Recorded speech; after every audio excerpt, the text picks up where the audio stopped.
Biasanya akhir tahun kita tuh sibuk berantem soal ranking. Nomor 1 harus masterpiece lah, nomor 10 tuh not so much.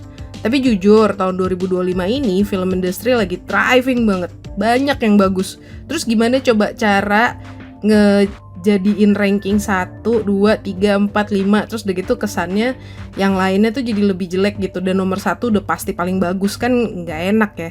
Kayak misalnya nih, ngebandingin Identity Crisis ala Mike Flanagan sama colorfulnya K-pop Demon Hunters. Nggak apple to apple kan? Nah, so let's break the tradition. Daripada ranking kaku, gue bagi aja nih 10 film terbaik tahun ini berdasarkan mood. Film yang bagus tuh adalah film yang datang pas hati lo lagi butuh. Ada yang cocok pas lo lagi overthinking, lagi seneng, lagi sedih, lagi marah sama pemerintah, atau pengen have fun aja, atau bahkan cuma buat teman makan doang. Well, prepare your watchlist. Ini dia, Top 10 Movies of 2025 sorted by mood. Di video ini, gue bakal bagi jadi kategori Feel Good Movie, Reflective, Not for the Weak Heart, Whodunit Mystery, dan ditutup sama Peak Entertainment. Kita mulai dari kategori Feel Good Movie. Ini buat lo yang lagi drain sama dunia. Pertama kita punya K-pop Demon Hunters. Hear me out, gue tuh bukan die hard K-popers, tapi film ini tuh mood boosting staple gue di tahun ini.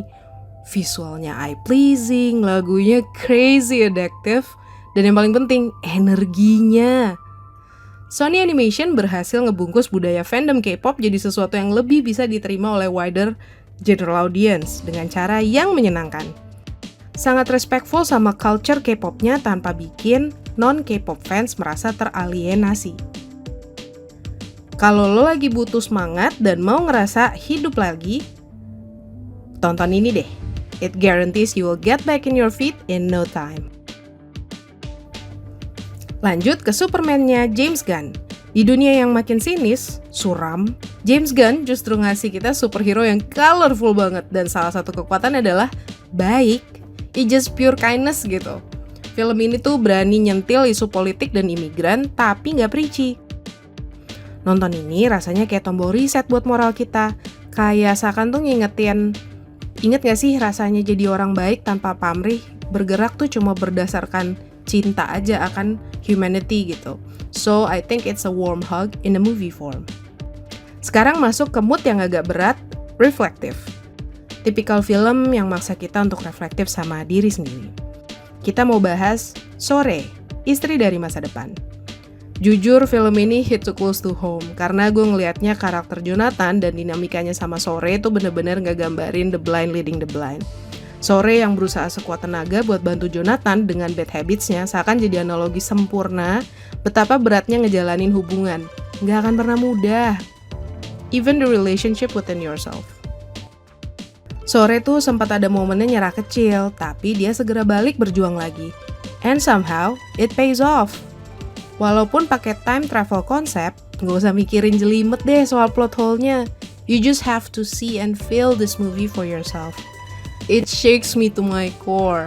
Karena semua elemennya tuh pas gitu pada tempatnya. Lanjut ke film berikutnya, The Life of Chuck. Kalau Sore itu tentang hubungan, kalau film ini tuh mengajarkan tentang the simplest joy is found in everyday moment. Uniknya, alurnya tuh mundur dari kematian di Act 3 sampai ke awal kehidupan di Act 1. Nah, ini tuh ngasih perspektif bahwa setiap momen kecil itu berharga. Bahkan, pas dunia rasanya mau kiamat.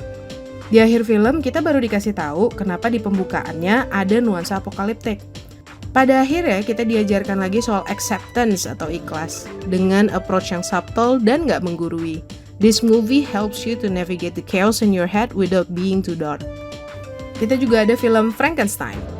Gue suka visual dan script writingnya yang poetik banget. Ini ngajarin kita untuk empati lewat dua perspektif dari karakter si dokter dan karakter Beast. Definisi don't judge a book by its cover.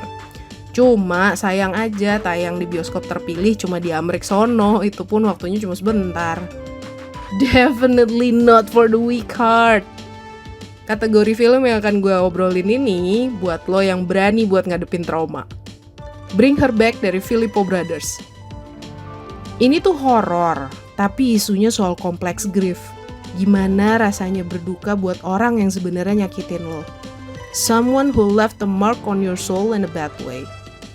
Film ini nangkep banget nuansa bingung itu. Ada sedih, ada marah, tapi juga ada lega. Berantakan banget deh rasanya. Buat gue nonton ini tuh cathartic. Scary as hell, but necessary. Terus kita juga punya Pengepungan di Bukit Turi dari Joko Anwar. Again, not for the weak heart. Ini tuh wake up call sosial dari Joko Anwar. Dengan setting distopia 2027, Joko Anwar tuh pengen ngingetin kita sama tragedi kerusuhan yang pernah kejadian di sini. Nonton ini bikin merinding bukan karena hantu, tapi karena realita masyarakat kita. Penting banget ditonton biar kita nggak lupa sama sejarah yang sebenarnya terjadi. Kategori ini buat yang kangen mikir seru, whodunit mystery. Ada Weapon dari Zack Cregger. Bayangin misteri anak-anak hilang tapi vibes-nya superstitious campur thriller. POV-nya gonta-ganti, kayak film Vantage Point. Bikin lo curiga sama semua orang. Lo bakal diajak lari maraton otak tapi pas terakhir tuh puas banget setelah kepingannya nyatu. Also we have My Comfort Watch, Wake Up Dead Man, Knife Out Mystery. Daniel Craig balik lagi nih. Witty, cerdas, dan twistnya selalu bikin hah? Tapi kalau lo mau hiburan yang guaranteed bagus, ini sih salah satu jawaban dari gue. Nah, before we get to the last one, ada beberapa judul yang jadi contender nih, hampir masuk top 10, tapi nggak masuk karena terkadang ada satu aspek yang mengurangi kenikmatan nonton atau justru banyak floatnya. Nonetheless, it's still a fun watching experience. Kita ada Tinggal Meninggal, dari komedi lokal yang fresh banget. 28 Years Later. Zombie Apocalypse is back. Cuma kenapa sih mesti ada Teletubbies ninja nggak jelas di akhir? The Elixir atau Abadi Nanjaya. Horor zombie kearifan lokal, entertaining banget tapi script writing sama plotnya tuh rada bikin gregetan. Eksekusinya udah sedep dan seru sih, tetap entertaining lah. Jumbo, animasi Indonesia yang heartwarming. Gue ikut bangga sama prestasi animator-animator di Indonesia. Gue percaya film ini bakal jadi pondasi yang kokoh untuk film-film animasi di Indonesia berikutnya. Tapi definitely not you ya. Companion, sci-fi thriller yang bikin trust issue. Major praise to Sophie Thatcher. Eternity, romcom dari A24 yang unik banget. Bagus tapi agak dragging ya mak. Nah, ini film-film yang gue masih saranin untuk kalian masukin ke watchlist kalian, kategori peak entertainment. One Battle After Another dari Paul Thomas Anderson. Ini tuh film paket lengkap, bahas fasisme, bahas woke culture, tapi dikemas dengan fun dan penuh dark jokes. Oh, gue lupa mention satu lagi tentang gender and race issue, itu juga dibawa ke sini. Tapi di poke fun dengan caranya yang kritis gitu tanpa menggurui. Leonardo DiCaprio di sini jadi Bob, karakter yang agak blow on, problematik, but you know he comes from a good place. Dia tuh bener-bener determine banget untuk ngelindungin anaknya. Gimana kita bisa ngelihat sepak terjang dialah dalam menjaga anaknya, dan gimana anaknya juga berusaha sekuat tenaga, badass banget, seru deh, pokoknya seru banget. Film ini tuh chaotic tapi indah, actionnya dapet, satirnya dapet, emosinya juga dapet. PTA emang kalau bikin film tuh nggak berusaha sok keras, tapi impactnya kerasa banget. Pure cinema. So yeah, itu 10 film terbaik 2025 versi gue. Nggak ada angka, cuma rasa. Kalau lo tahun ini paling sering ada di mood yang mana? Tulis di komen ya. Don't forget to like and subscribe.